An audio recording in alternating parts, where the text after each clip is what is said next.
Hello students, this is part 1 of metals and non-metals. In this part, we will discuss about the ionic bonds.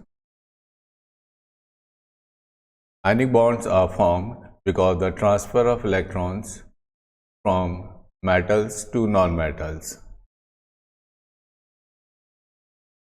Metals get positive charge because of the transfer of electrons.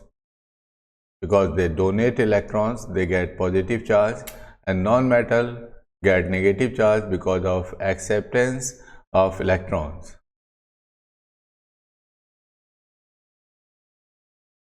In other words, bond formed between positive and negative ion is called ionic bond. तो ionic bond में mainly जो bond formation होता है it is because of the transfer of electron. Transfer of electron यानी एक, और ये bonds जो बनते हैं ये मेटल और नॉन मेटल्स के बीच में बनते हैं. मेटल इलेक्ट्रॉन डोनेट करता है और एक पॉजिटिव चार्ज आयंस में कन्वर्ट हो जाता है. नॉन मेटल्स इलेक्ट्रॉन एक्सेप्ट कर कर नेगेटिव चार्ज आयंस में कन्वर्ट हो जाता है.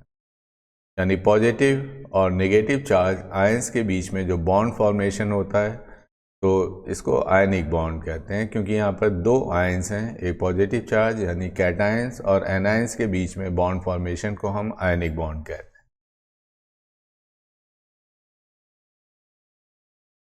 यहाँ पर एक एग्जाम्पल हम सोडियम क्लोराइड का लेते हैं. सोडियम क्लोराइड का जो एटॉमिक नंबर है वो 11 है. जो इलेक्ट्रॉनिक कॉन्फ़िगरेशन है वो 281 है. Number of electron in outer most orbit 1 है. यहाँ पे आप देख रहे हैं 281. जो आउटर मोस्ट शेल है या वैलेंस शेल में एक इलेक्ट्रॉन है. इसी तरह से क्लोरीन के अंदर टोटल नंबर ऑफ इलेक्ट्रॉन 17 है.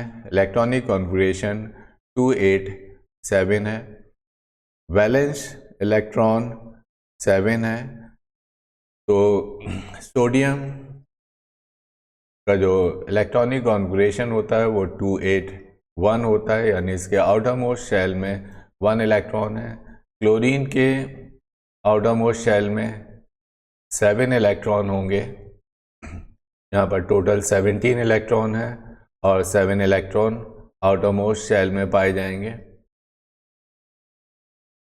ये हमने डिस्कस किया था कि कोई भी एटम कंबाइन क्यों होता है.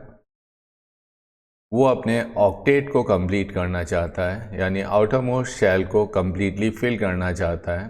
यहाँ पर 1 इलेक्ट्रॉन है और इसको 7 इलेक्ट्रॉन्स की ज़रूरत है. यहाँ पर 7 इलेक्ट्रॉन है, इसको 1 इलेक्ट्रॉन की ज़रूरत है.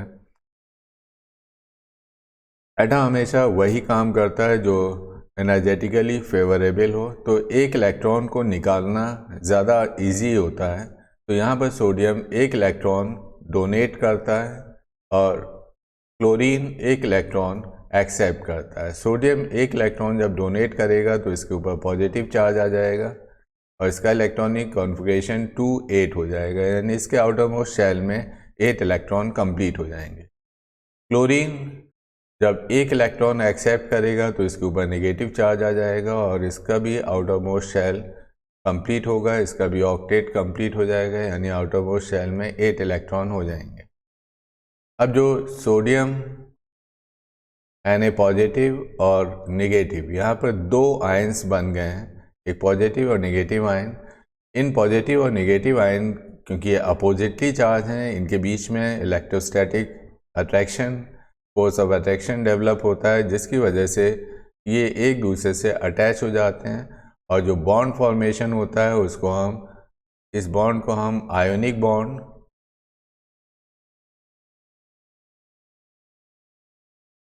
या इलेक्ट्रोस्टैटिक बॉन्ड भी कहते हैं. और एक कंपाउंड बनता है जो कि NaCl का फॉर्मेशन हो जाता है. तो जितने भी आयनिक बॉन्ड हैं ये मेटल, जैसे सोडियम एक मेटल है, क्लोरीन नॉन मेटल है, मेटल और नॉन मेटल के बीच में होता है.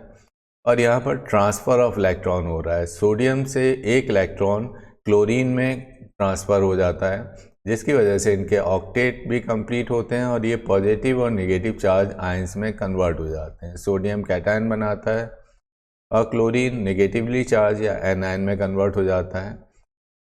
अब अपोजिटली चार्ज आयंस के बीच में क्योंकि फोर्स ऑफ अट्रैक्शन काम करेगा इन दोनों के बीच में एक electrostatic force of attraction develop होता है अपोजिट चार्ज आयंस होने की वजह से, और एक बॉन्ड फॉर्मेशन होता है जिसको हम आयोनिक बॉन्ड कहते हैं।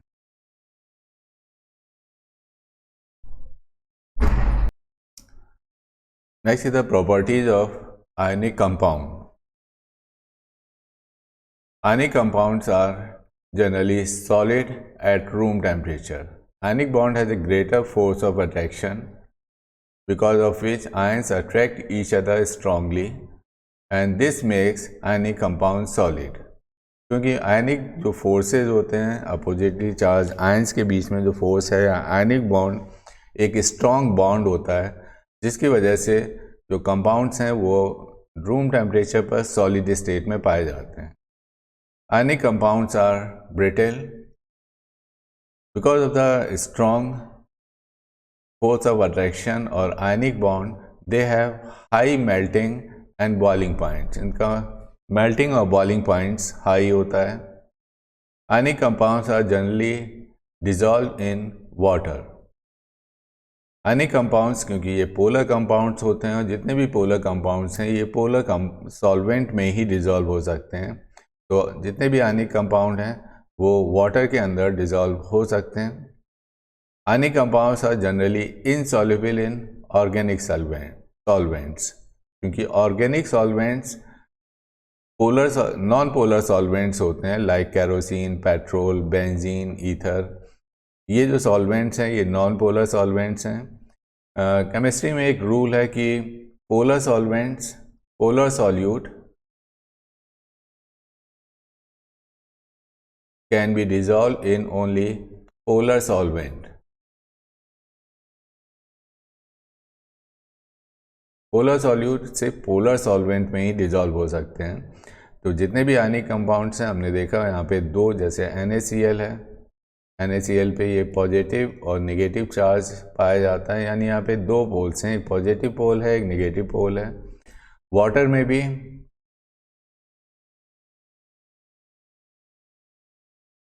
यहाँ पर भी ऑक्सीजन पे नेगेटिव चार्ज होता है और हाइड्रोजन पे पॉजिटिव चार्ज होता है, तो ये भी पोलर कंपाउंड है, ये भी। तो पोलर कंपाउंड में डिज़ोल्व हो सकते हैं। जितने भी ऑर्गेनिक सॉल्वेंट्स होते हैं ये नॉन पोलर कंपाउंड हैं, इसलिए आयनिक कंपाउंड्स को नॉन पोलर सॉल्वेंट्स में डिज़ोल्व नहीं किया जा सकता है। Ionic compounds do not conduct electricity in solid state. ये सॉलिड स्टेट में इलेक्ट्रिसिटी कंडक्ट नहीं करते हैं। आयनिक कंपाउंड को इलेक्ट्रिसिटी कंडक्ट करने के लिए या तो सॉल्यूशन या मोल्टेन स्टेट में प्रेजेंट होना ज़रूरी है। Solution of ionic compound in water conduct electricity.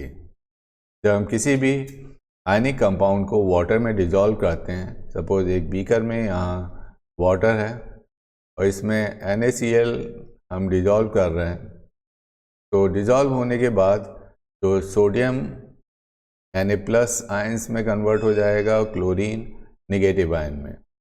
तो किसी भी इलेक्ट्रोलाइट में जो इलेक्ट्रिसिटी कंडक्ट होती है वो because of the positive and negative charges, और ionic compounds they form positive and negative charges in solution, that's why they can conduct electric current.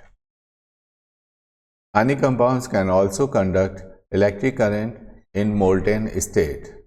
So these are the properties of ionic compounds.